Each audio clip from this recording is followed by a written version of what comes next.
Hello and welcome back to StepByStepGuitarTuition.com. In this lesson I'm going to give you some tips and advice on your fretting hand technique. That's the hand that presses down the strings on the guitar fingerboard. The first point to mention is that if you're new to the guitar, be prepared for a few blisters on your fingers over the coming days and weeks until the skin on your fingertips toughens up. This is normal for beginners, and my advice would be not to overdo it at first or your fingers will become very sore very quickly.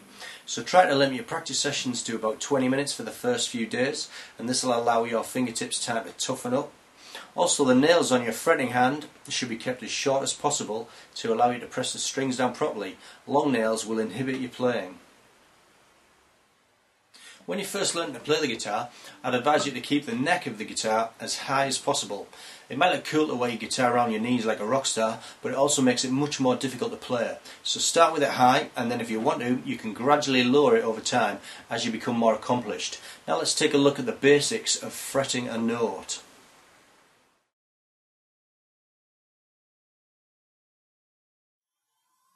With the neck high, bring your hand underneath the neck and make sure your thumb is on the back of the neck, and then bring your first finger round. Hold it just behind the first fret wire on the 6th string, and then put enough pressure on the string to just make the string touch the fret wire. Try not to press too hard, just enough to make the string touch the wire. And then once you've done that, pluck the string and the string should sound. And then try the same in the 2nd fret with your 2nd finger.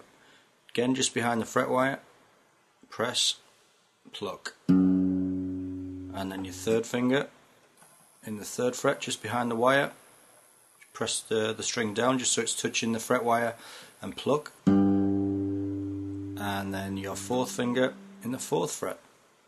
Same thing again, just behind the wire, press down and pluck. And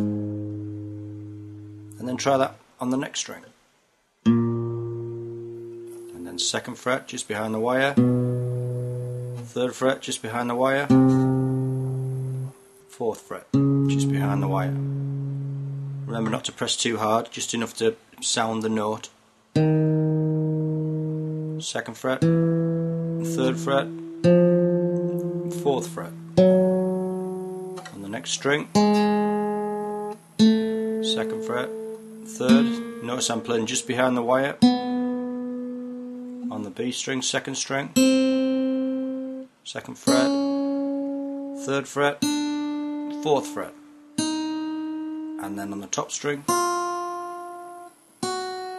again just behind the wire, just enough pressure to make the string touch the fret wire, and backwards.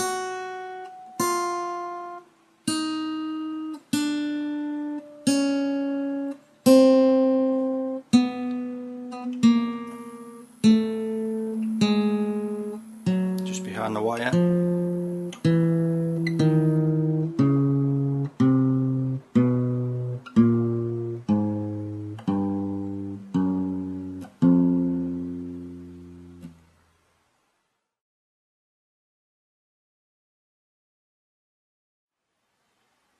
Later in the syllabus we'll be looking at barring chords, and that involves laying your finger across some or all of the strings like this.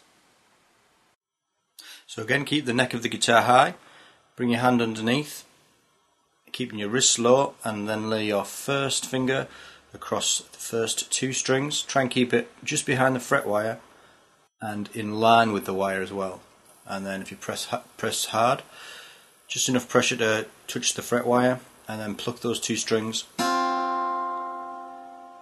and then try barring the 3 strings.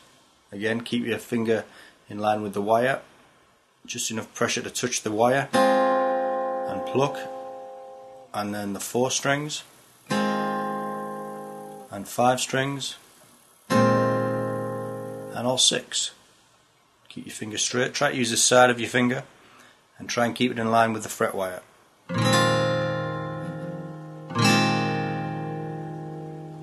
So again, just those top 2 strings, pressing down with the 1 finger, keeping it on its side. 3 strings, 4, 5, 6.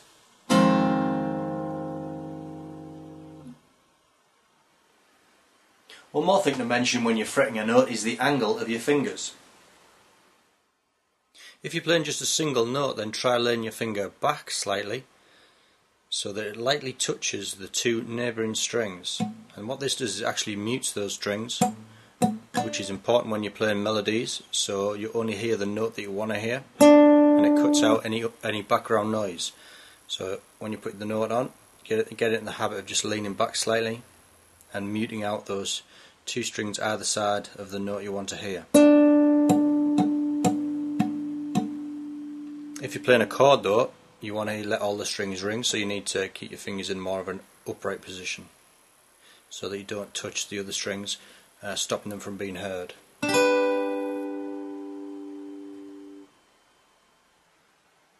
Now it's time for you to spend some time working through those fretting exercises, which are designed to help you to prepare for the beginner's module of the step-by-step syllabus. When you begin to feel comfortable with those exercises, you can move on to the first lesson.